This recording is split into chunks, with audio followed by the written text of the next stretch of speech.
Hello everyone, welcome to अभ्यास Chronicle. आज के इस सीडीपी सीरीज़ में हम लोग डिस्कस करेंगे Piaget theory of cognitive development.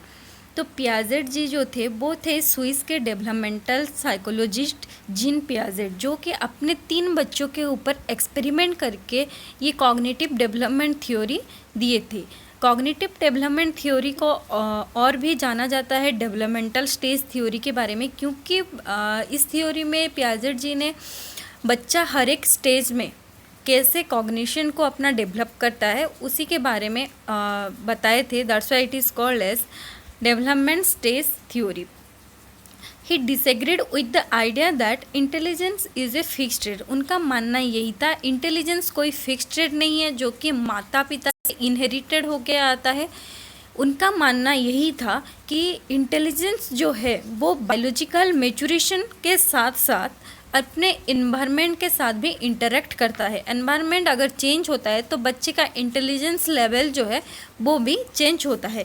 ये जो थ्योरी दिए थे इसका मेन गोल क्या था कि ये बच्चा जो जब इन्फेंट रहता है उसके बाद चाइल्ड बनता है, उसके बाद एडोलेसेंस एडल्टहुड जब आता रहता है तो बच्चा अपने प्रॉब्लम को किस तरह से एनालाइज करता है, उसे किस तरह से सॉल्व करता है, हाइपोथेटिकल वे में उसका जो थिंकिंग का डेवलप होता है।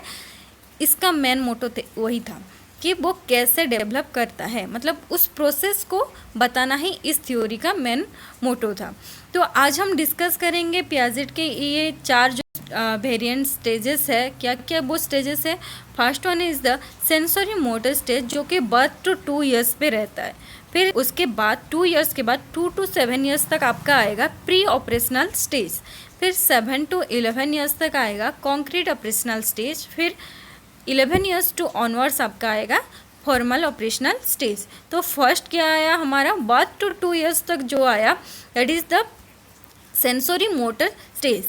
सेंसरी मोटर स्टेज में बहुत सारे सब स्टेजेस हैं, जैसे कि स्टेज ऑफ रिफ्लेक्स एक्टिविटी, उसके बाद stage of primary circulation reaction, उसके बाद stage of secondary circulation reaction, stage of coordination of secondary schema, stage of tertiary circulation reaction, stage of invention of new means through mental combination. ये जो sensory motor stage है इसके नाम से ही आपको पता चल रहा होगा कि ये स्टेज का मीनिंग क्या है।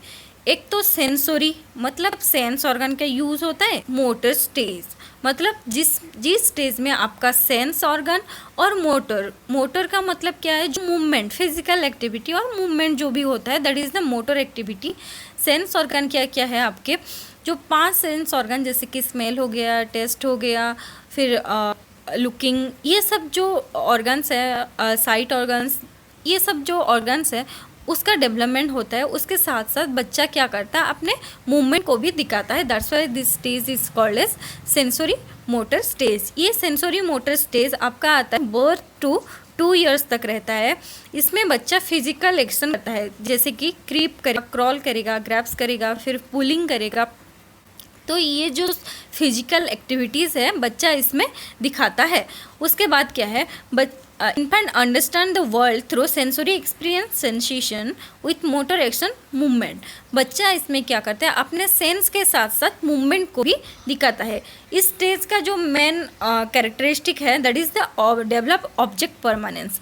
ऑब्जेक्ट परमानेंस क्या है? जैसे कि बच्चे के सामने आप कुछ खिलौना रखते हो, इसे कौवा ले गई, मतलब बच्चा क्या सोचते हैं? हाँ ये चली गई, उसे कुछ फर्क नहीं पड़ता कि उसके सामने है या नहीं है। भले ही वो सामने वो उसके सामने हट जाए पर उसके वो एग्जिस्ट करता है, पर बच्चे को क्या है? उससे कुछ फर्क नहीं पड़ता कि हाँ वो रहे या ना रहे। तो यही था ऑब्जेक्ट परमानेंस। फिर उसके स्टेजेस देखते हैं, सब stages.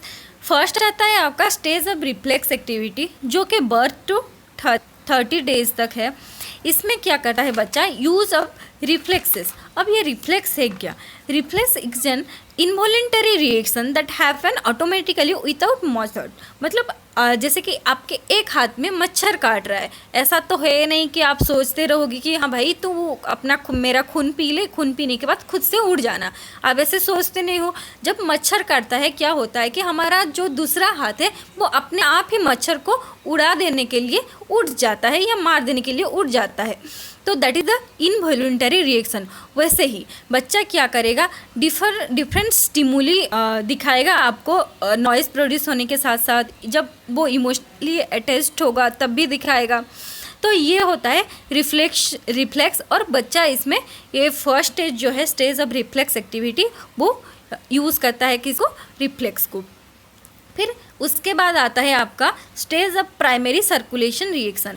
Stage of primary circulation reaction रहता है आपका 1 to 4 मंथ तक, और इसमें क्या करता है बच्चा, coordination of reflexes. Coordination of reflexes क्या है, जैसे कि बच्चा अपने थंब को मुंह में लेता है, फिर उसे निकाल लेता है, उसे ये मज़ा आता है करने में, और वो बार बार ऐसे करने की एबिलिटी रखता है करके उसे रियलाइज़ होता है। तो इसीलिए बच्चा बार बार क्या करता है, अपने थंब को मुंह में लेता है, फिर से उसे निकाल लेता है। ये चीज़ वो रिपीट करता रहता है, क्योंकि उसे ये पता अब चल गई कि हाँ, मैं ये एक्टिविटी बार बार रिपीट कर सकता हूँ। That is the coordination of reflexes. फिर इसमें क्या होगा, डेवलप न्यू स्कीमा। स्कीमा क्या है, स्कीमा एक ऐसी नॉलेज है जो बच्चे को वर्ल्ड के साथ जान पहचान करने में हेल्प करता है। कैसे, मान लीजिए बच्चा अपने रोड पे एक एनिमल देखा, वो कुत्ता देखा है, वो आपको पता है पर उसे नहीं पता। वो क्या पूछेगा कि मम्मी ये क्या है, कि पापा ये क्या है। तो आप आंसर क्या दोगे कि नहीं बेटा ये कुत्ता है।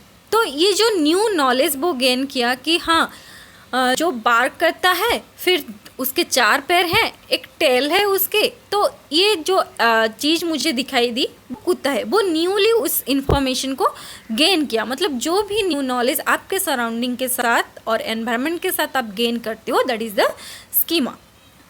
फिर stage of secondary circulation reaction. ये stage of secondary circulation reaction कब आता है, जब बच्चा 4 to 8 मंथ्स तक रह जाता है।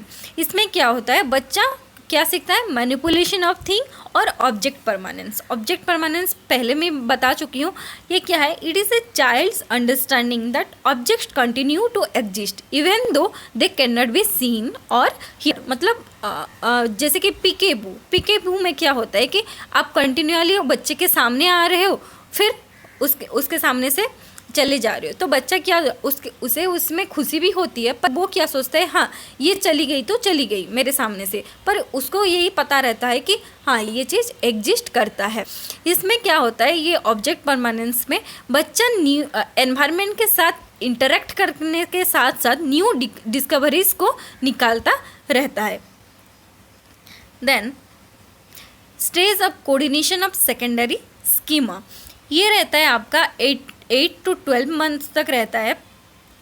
इसमें बच्चा क्या करता है, coordination of schema in order to achieve a desire. Schema क्या है, एक न्यू नॉलेज है जो बच्चा एनवायरनमेंट से गेन करता है। तो मान लीजिए आप स्कीमा बच्चे को पहले क्या दिए हैं कि आपके स्पून हीटिंग का स्कीमा दिए हैं, वो ग्लास से हो या बाउल से हो। अब बच्चा क्या करेगा, आप बच्चे को स्पून हीटिंग के साउंड सुना दिए, अब बच्चा ये कोऑर्डिनेट करने की कोशिश करेगा कि हाँ ये जो स्पून हीट हुआ ये ग्लास से हुआ या बाउल से हुआ, वो इसे कोऑर्डिनेट करने की कोशिश करता है। That is the coordination of schema. फिर आता है आपका stage of tertiary circulation reaction. Stage of tertiary circulation reaction रहता है आपका 12 to 18 मंथ्स तक, और ये गोल डायरेक्टेड एक्टिविटी पे आता है। फिर आता है आपका repetition of activities that produce interesting spectacles. मतलब बच्चा जिस चीज़ में उसे खुशी मिलती हो वो चीज़ बार बार रिपीट करेगा। मान लीजिए आप उसे एक पेन पकड़ा दिए, वो फेंक दिया उस पेन को, आप उसमें उसे एक स्माइल दे दिए, बच्चा उसमें खुश हो जाएगा कि हाँ मेरी ये चीज़ सब पसंद कर रहे हैं करके, और उसे भी उसमें मजा आएगा।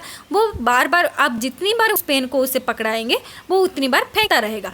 तो ये जो स्टेज है टर्शियरी सर्कुलेशन रिएक्शन, बच्चा इसमें क्या करता है, अपने एक्टिविटीज़ को रिपीट करता रहता है। फिर आता है आपका stage of invention of new means through mental combination. ये स्टेज कितना रहता है, ये 18 to 2 ईयर्स तक पूरा रहता है। ये लीड करता है आपके प्री ऑपरेशनल स्टेज तक। मतलब ये सेंसरी मोटर स्टेज जो है उसका लास्ट पार्ट है, मतलब लास्ट स्टेज है। उसके बाद आपका आएगा प्री ऑपरेशनल स्टेज। तो इसमें बच्चा क्या करता है, इमिटेशन डिफर्ड करता है, मतलब हर एक चीज़ के लिए उसका इमिटेशन बदलता रहता है। फिर अपनी जो न्यू स्कीमा था उसके पास जो एग्जिस्टिंग नॉलेज है उसे वो मॉडिफाई करने की कोशिश करेगा और अप्लाई करने की कोशिश करता रहता है। तो हमारा जो सेंसरी मोटर स्टेज था, सेंसरी मोटर स्टेज में आपका क्या था कि ये बर्थ टू 2 ईयर्स तक रहेगा। फिर उसमें बच्चा फिजिकल एक्शन दिखाएगा, सेंसेशन के साथ साथ मोटर एक्टिविटीज़ भी बच्चा करता है। और मेन इम्पोर्टेंस क्या है इसके सेंसरी मोटर स्टेज का, परमानेंस। फिर नेक्स्ट आता है pre operational stage. Pre operational stage जो है ये 2 to 7 ईयर्स तक रहता है। इसमें बच्चा क्या करेगा, सिंबलिक प्ले करेगा और मैनिपुलेट सिंबल मैनिपुलेट करेगा। बट इसमें बच्चा कॉन्क्रीट जो लॉजिक है, लॉजिक को समझ नहीं पाएगा। सिंबॉलिक प्ले का मतलब क्या है, जैसे कि वो डॉक्टर को देखा, डॉक्टर ऐसे स्टेथोस्कोप लगा के अपने मरीज को ऐसे टेस्ट करते रहते हैं, वो देखा है, पर उस चीज़ को वो प्ले में ट्रांसफ़र करेगा। भले ही डॉक्टर का क्या काम क्या है, वो क्यों ऐसे करते हैं, ये लॉजिक वो समझ ना पाए। मतलब हर एक चीज़ को मम्मी डैडी के रोल वो प्ले करेंगे, मतलब ये सब चीज़ वो सिंबॉलिकली रिप्रेजेंट करने की कोशिश करते हैं। डेवलपमेंट, लैंग्वेज डेवलपमेंट क्या है, इस स्टेज का एक हॉलमार्क माना जाता है, क्योंकि बच्चा जब 2 साल के बाद रहता है बच्चा, तो हम उसे डिफरेंट लैंग्वेज, मतलब मल्टी लैंग्वेज बनाने की हम कोशिश करें। फिर बच्चा 3 साल के बाद तो वैसे ही स्कूल जाता है। तो language development is the most important part in pre operational stage. फिर आता है ईगोसेंट्रिज्म क्या है, it is a child's inability to see a situation from other person's point of view. इसका मतलब क्या है कि बच्चा अपनी जो व्यू पॉइंट है वो सोचता है कि जिस तरीके से मैं देख रहा हूँ उस तरीके से सब देख रहे हैं। मतलब भले ही आप दूसरे तरीके से उस चीज़ को देख रहे हो, उससे कोई मतलब नहीं है। उसे यही लगता है कि नहीं, मैं जो सोच रहा हूँ बाकी लोग भी वही सोच रहे हैं। ये ईगोसेंट्रिज्म पे जीन पियाजेट जी ने जो एक्सपेरिमेंट किया था उसे देखते हैं। पिक्चर आप यहीं पे देख रहे हैं, इसमें 3 माउंटेन हैं। वो भी ऐसे 3 माउंटेन लिए थे, एक पे स्नो था, दूसरे पे एक हर्ट था, तीसरे पे क्या था, एक क्रॉस था, रेड क्रॉस था। तो बच्चे को ऐसे बिना डॉल वाला वो एक दिखाए थे, ऐसे पिक्चर दिखाए थे। तब डॉल को लेके डिफरेंट पोजीशन पे वो रखे। फिर बच्चों को यही पूछा गया कि आपको किस तरफ ये डॉल दिखाई दे रहा है। अगर बच्चा को लॉजिक समझ में आता होगा या उसके ईगोसेंट्रिज्म नहीं होता, तो बच्चा जिस पोजीशन पे डॉल होता वही बताता। पर ईगोसेंट्रिज्म इस स्टेज पे होने के कारण बच्चा क्या बताता है कि वो जिस बिना डॉल वाला जो माउंटेन था उसी को ही बताता है कि इस स्टेज पे डॉल होगा। तो ये क्या दर्शाता है कि बच्चे के अंदर ईगोसेंट्रिज्म की डेवलप कब होता है, प्री ऑपरेशनल स्टेज में हो जाता है। फिर आपका आता है सेंट्रेशन। सेंट्रेशन क्या है, it is the tendency to focus on one salient aspect of a situation and neglect other possibly relevant aspects। मतलब बच्चा एक ही मेजर जो एस्पेक्ट है उसी को ही देखेगा, दूसरे एस्पेक्ट को नहीं देखेगा। ये लैक ऑफ कंजर्वेशन के साथ थोड़ा सा सेम है। कंजर्वेशन क्या है, realizing that something can have the same properties even if it appears differently. ये सेंट्रेशन और लैक ऑफ कंजर्वेशन एक साथ समझते हैं।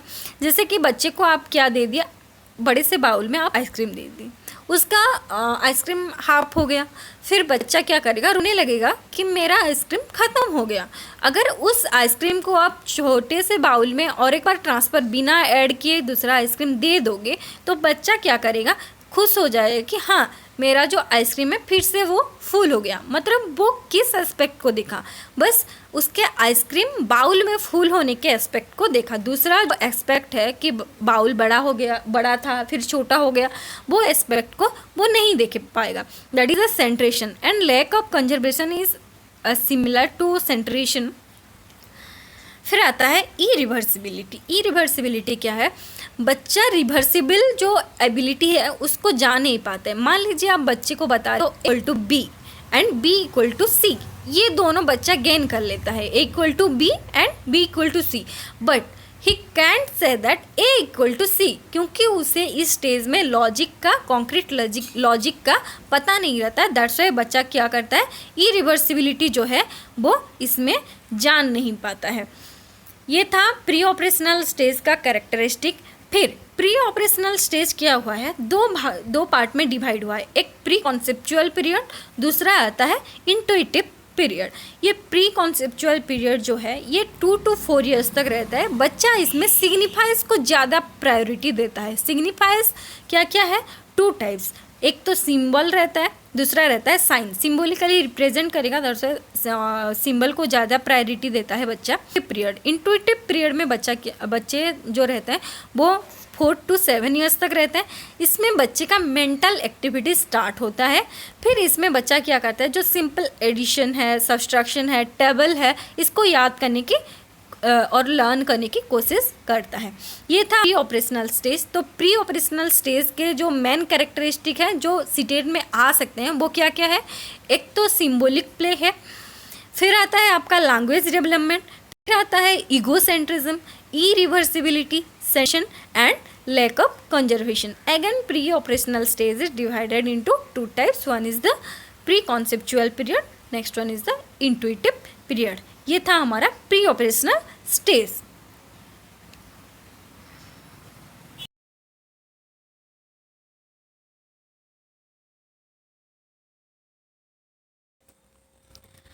प्री ऑपरेशनल स्टेज के बाद हमारा आएगा कॉन्क्रीट ऑपरेशनल स्टेज। ये कॉन्क्रीट ऑपरेशनल स्टेज स्टार्ट होता है 7 ईयर्स से और ये रहता है कितने ईयर्स तक? 11 ईयर्स तक। मतलब ये 7 to 11 ईयर्स तक जो स्टेज रहता है उसे कहते हैं कॉन्क्रीट ऑपरेशनल स्टेज। तो इसमें बच्चा क्या करता है, जो कॉन्क्रीट लॉजिक रहता है, मतलब इसमें बच्चा इंडक्टिव लॉजिक को, इंडक्टिव रीजनिंग को गेन करता है। इंडक्टिव रीजनिंग क्या है? This is specific to general. जो रीजनिंग स्पेसिफिक टू जनरल की तरफ जाती है that is the inductive reasoning, and deductive क्या है? General to specific. तो बच्चा इसमें इंडक्टिव रीजनिंग को गेन करेगा। जैसे कि इस पिक्चर में आप देख सकते हैं, बच्चा स्नीज कर रहा है। जब केट उसके पास आ रहा है, मान लीजिए बच्चे को ये पता चला कि जब जब केट उसके पास आता है तो वो स्नीज करता है, उसकी आंखें लाल हो जाती है और गला फूल जाता है। तो बच्चा क्या करेगा, तो नेक्स्ट टाइम जब वो केट दिखेगा वो क्या करेगा, उसको याद आएगा, हाँ मैं केट के पास जब आता हूँ तो मेरा गला फूल जाता है या फिर आंखें लाल हो जाती है, स्नीज करता हूँ तो मुझे केट से एलर्जी है। ये लॉजिक वो गेन करेगा। सो वो क्या करेगा, दूर से भाग जाएगा केट से। ये होता है लॉजिक इंडक्टिव रीजनिंग। फिर आएगा इसमें अंडरस्टैंडिंग रिवर्सिबिलिटी। रिवर्सिबिलिटी बच्चा प्री ऑपरेशनल स्टेज में क्या होता है उसका, वो इरिवर्सिबल रहता है, पर जब वो कॉन्क्रीट ऑपरेशनल स्टेज में आ जाता है वो रिवर्सिबिलिटी के जो अंडरस्टैंडिंग एबिलिटी है उसको वो गेन करता है। आप बच्चे को अगर बताते हो 2 + 2 = 4, देन 4 / 2 = 4, देन बच्चा इसका आंसर जरूर देगा, क्योंकि उसके अंदर रिवर्सिबिलिटी की जो एबिलिटी है वो इस स्टेज में डेवलप हो चुकी होगी। वो आंसर बताएगा 2। फिर आता है आपका डिसेंट्रेशन। डिसेंट्रेशन सेंट्रेशन का पूरा ऑपोजिट है। सेंट्रेशन का मतलब क्या था कि बच्चा एक ही पहलू को देखेगा और वो डिसीजन लेगा, पर डिसेंट्रेशन में क्या होगा, बच्चा उसके चारों तरफ जो भी पहलू आएगा हर एक चीज़ को वो अच्छे से, हर एक पहलू को अच्छे से देखेगा, फिर उसके बाद वो डिसीजन लेगा। That is the decentration. फिर आता है ट्रांजिटिविटी। ट्रांजिटिविटी क्या है? It is the ability to recognise relationship among various things and in a serial order. Example लेते हैं, जैसे कि 3 बच्चे हैं, राम, श्याम, रघु। ठीक है, Ram is more intelligent than Shyam and Shyam is more intelligent than Raghu. Then बच्चा आपको क्या बता सकता है इसमें, हाँ Ram is more intelligent than both of them. That is the transitivity. मतलब बच्चा रिलेशनशिप भी निकालेगा उन दोनों के अंदर और सीरियल ऑर्डर में भी प्लेस कर सकता है। देन आता है आपका सेरिएशन। सेरिएशन क्या है? It is the ability to arrange objects in order by size and shape. बच्चा क्या करेगा, साइज एंड शेप में हर एक चीज़ को वो प्लेस करने की कोशिश करता है इसमें, और प्लेस कर भी लेता है, जैसे कि असेंडिंग डिसेंडिंग ऑर्डर बच्चा इसमें अच्छे से सीख जाता है। ये था हमारा कॉन्क्रीट ऑपरेशनल स्टेज। तो कॉन्क्रीट ऑपरेशनल स्टेज की कैरेक्टरिस्टिक क्या है? फर्स्ट तो ये 7 to 11 ईयर्स तक रहेगा। इसमें बच्चा इंडक्टिव लॉजिक को गेन करेगा, पर डिडक्टिव लॉजिक उसके समझ में नहीं आएगा। अगर आपको क्वेश्चन आता है लॉजिक किस स्टेज में बच्चा डेवलप करता है, लॉजिक करने की कैपेसिटी, तो जो इंडक्टिव डिडक्टिव दोनों है वो फॉर्मल में आएगा, पर स्टार्ट कहाँ से होता है? स्टार्ट होता है आपका कॉन्क्रीट ऑपरेशनल स्टेज पे। फिर रिवर्सिबिलिटी को बच्चा इसमें डेवलप करेगा, डिसेंट्रेशन, ट्रांजिटिविटी एंड सेरिएशन। ये था हमारा concrete operational stage. Operational stage के बाद आपका आएगा formal operational stage. Formal operational stage आपका आता है 11 टू ऑनवर्ड्स और 11 टू एडल्टहुड तक रहता है। तो इसमें बच्चा क्या करेगा, इंडक्टिव एंड डिडक्टिव दोनों रीजनिंग को इसमें बच्चा गेन करेगा। फिर बच्चे के अंदर इसमें एब्स्ट्रैक्ट थॉट आएंगे। एब्स्ट्रैक्ट थॉट क्या है? बच्चा इसमें क्या करेगा, जो भी पॉसिबल आउटकम्स और एक्शन है एक प्रॉब्लम को सॉल्व करने के लिए, मान लीजिए उसके सामने आप एक प्रॉब्लम रखते हैं, उसके कौन कौन से सॉल्यूशंस होगा उस चीज़ को वो समझ पाएगा। उस चीज़ को देखते हुए वो अपना प्रॉब्लम का सॉल्यूशन निकाल सकता है। फिर आता है प्रॉब्लम सॉल्विंग एबिलिटी। ये प्रॉब्लम सॉल्विंग एबिलिटी जो है ये ज़्यादातर साइंस और मैथ्स में काम आता है बच्चे को। तो इसके अंदर जो है एक सीरियल वाइज रहता है प्रॉब्लम कैसे सॉल्व करना है। जैसे कि पहले बच्चा प्रॉब्लम को जानेगा कि ये प्रॉब्लम है क्या, फिर उसके बाद डाटा कलेक्ट करेगा। डाटा कलेक्ट करने के बाद वो इस चीज़ को एनालाइज करेगा। एनालाइज करने के बाद हाइपोथेसिस करेगा। हाइपोथेसिस को क्या करेगा, और एक बार एनालाइज करके वो अपने कंक्लूजन तक पहुंचता है। That is the problem solving ability. फिर आता है हाइपोथेटिकल रीजनिंग। ये हाइपोथेटिकल रीजनिंग क्या है, ये डिपेंड करता है दो वर्ड पे, एक तो व्हाट एंड दूसरा आता है इफ़। व्हाट किस पे डिपेंड करता है कि व्हाट इज़ द प्रॉब्लम, उसको जो भी प्रॉब्लम आप दोगे वो प्रॉब्लम को पहले समझने की कोशिश करेगा, प्रॉब्लम है क्या। फिर इफ़ क्या है, कौन कौन से पॉसिबल आउटकम्स और कौन कौन से सॉल्यूशंस मैं निकाल सकता हूँ एक प्रॉब्लम के लिए। ये जो डाइवर्जेंट थिंकिंग है ये होता है हाइपोथेटिकल रीजनिंग। फिर आता है कॉन्सेप्चुअलाइजिंग बैलेंस। ये क्या है, जैसे कि आप बच्चे को बोल रहे हो कि एक स्केल आप देते हो, दोनों एंड में आप बैलेंस करने के लिए बोलती हो, तो बच्चा क्या करेगा, जो भी स्टोन रखेगा या रबर रखेगा या फिर पेंसिल रखेगा, जो भी चीज़ वो दोनों एंड पे रखेगा वो एक ही पहलू को नहीं देखेगा। वो क्या करेगा, वेट के साथ साथ मिडिल से एंड तक का डिस्टेंस भी देख के वो क्या करेगा, बैलेंस करना सीख जाएगा।